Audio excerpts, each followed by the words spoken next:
Hello and welcome to 3D RCNC. This is episode number 7 of this DIY 3D printer. Now we put together the Y-axis, X-axis and Z-axis, and today we're going to assemble this right here, the X gantry. For that you need to print the X-axis gantry plate, the X-axis belt guide, the X-axis back plate, two 15mm spacers, and for the hardware you need about a meter of GT2 belt,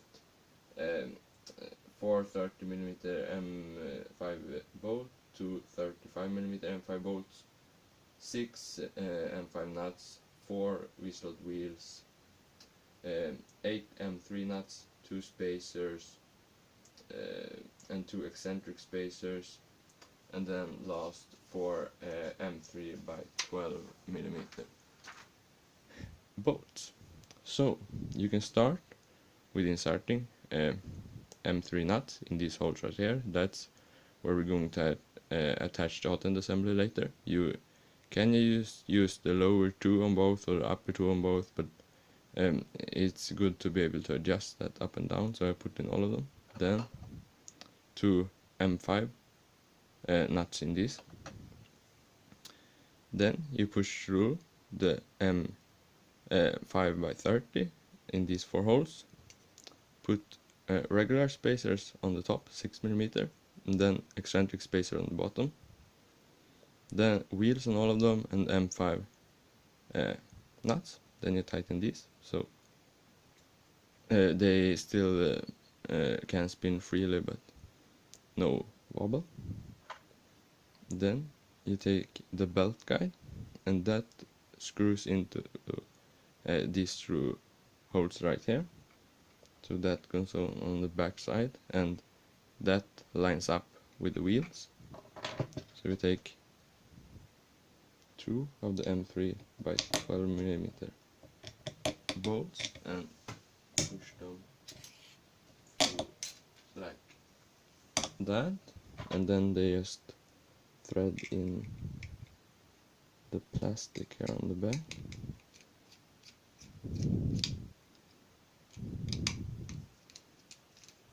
Like this.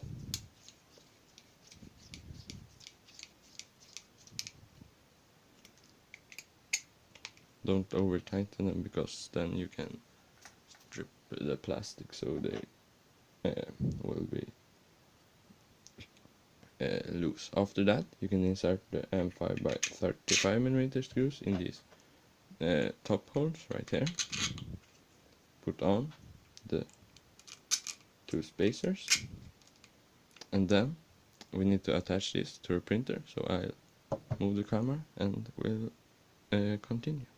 I forgot to mention that you need another M5 by 35, a bearing or an idler, as well as 2 M5 nuts or spacers to put on the X idler right here. Now you need to remove the X-axis idler mount to be able to slide this assembly on, and now you can adjust the eccentrics, but these are good. So now we need to take the belt, you can cut it later, push it up through this center like that with the teeth towards the middle of the hole.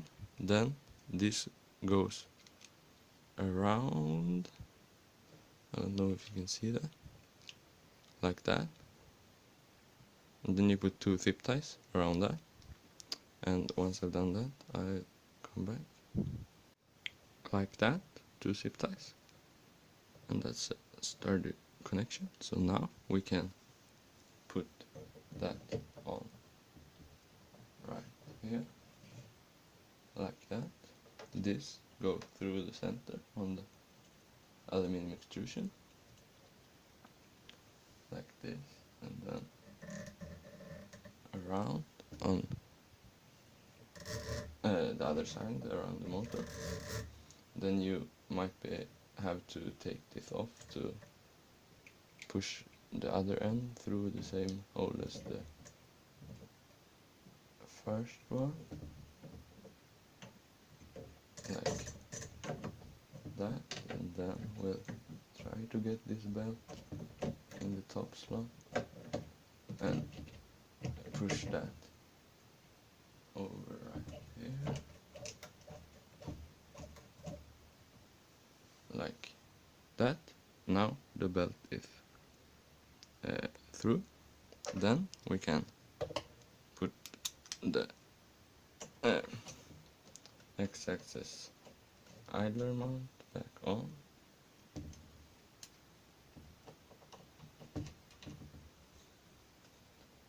like that. After that,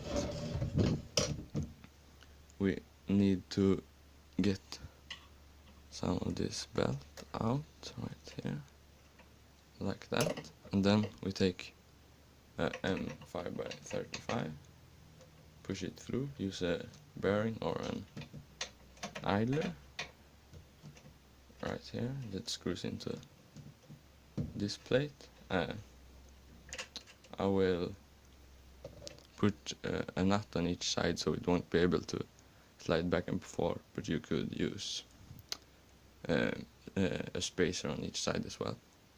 And after that we'll attach the belt up here. Now for the trickiest part of this build, and that is to connect this other side of this x-axis belt. So now I've pushed it around the bolt and then put on a zip tie, just loose. So now I can try and tension this.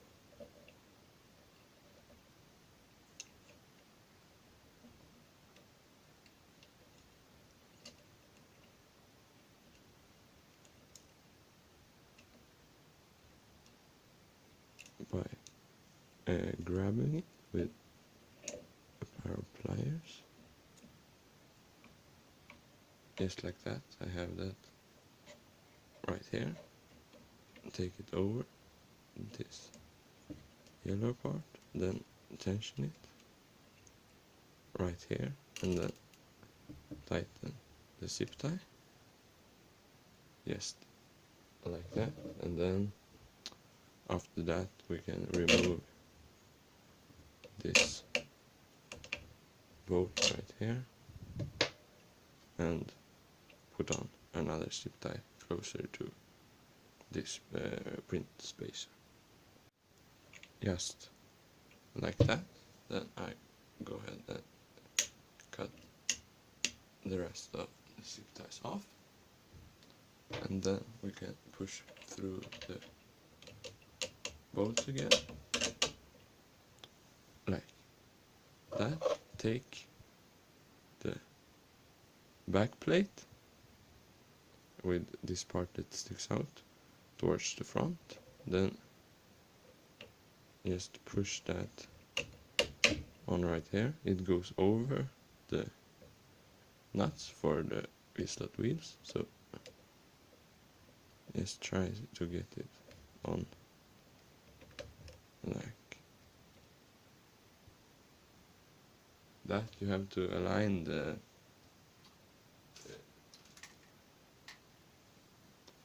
nuts so they are straight to get this in, so you might have to turn them a little bit.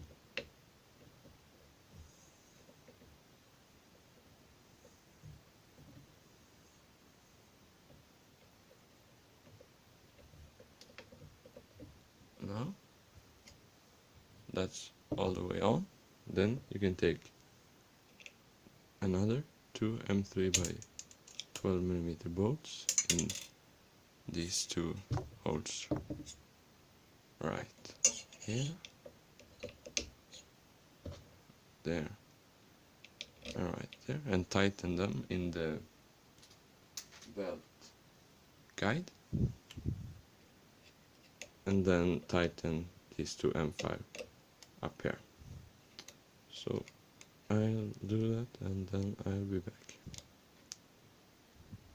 When you've done that, you're done, and now the X gantry is fully assembled and working well. So that's it for this video. Thanks for watching, and I'll see you in the next one. Bye.